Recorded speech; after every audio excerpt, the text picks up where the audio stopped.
Live from the world's capital markets, here are the latest financial headlines brought to you by News Factory. Hello and welcome to Monday's Daily Financial Review. Here's what's making the headlines in the markets today. The dollar-yen pair made a minor downwards correction in the last session, dropping 0.1%. The stochastic indicator indicates an overbought market. The Bitcoin-dollar pair plummeted 1.6% in the last session.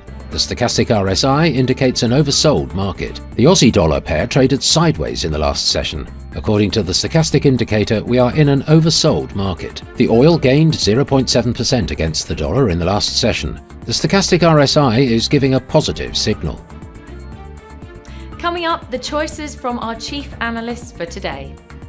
Oil prices settled more than 1% higher on Friday and recorded a weekly gain in low trading volume ahead of year-end, buoyed by a larger-than-expected drawdown from US crude inventories last week. Global equity funds witnessed sharp inflows in the week through December the 25th, rebounding from significant net sales the previous week, buoyed by a benign US inflation report and relief that Washington had averted a government shutdown, which restored investor confidence in risk assets. US stocks wrapped up Christmas week on Friday with retracements of double-digit uptrends and, alongside the dollar to a smaller degree, succumbed to profit-taking in illiquid markets heading into the last weekend of 2024.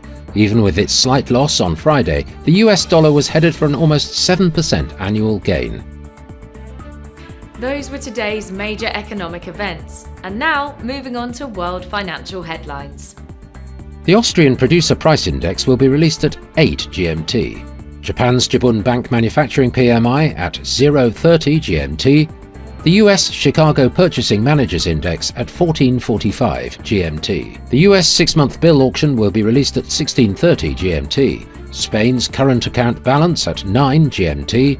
Japan's CFTC JPY NC net positions at 20:30 GMT. We hope that you've enjoyed Monday's financial review. On behalf of all of us here, we wish you a productive trading day. Be sure to join us tomorrow morning for the latest news and events from the financial markets.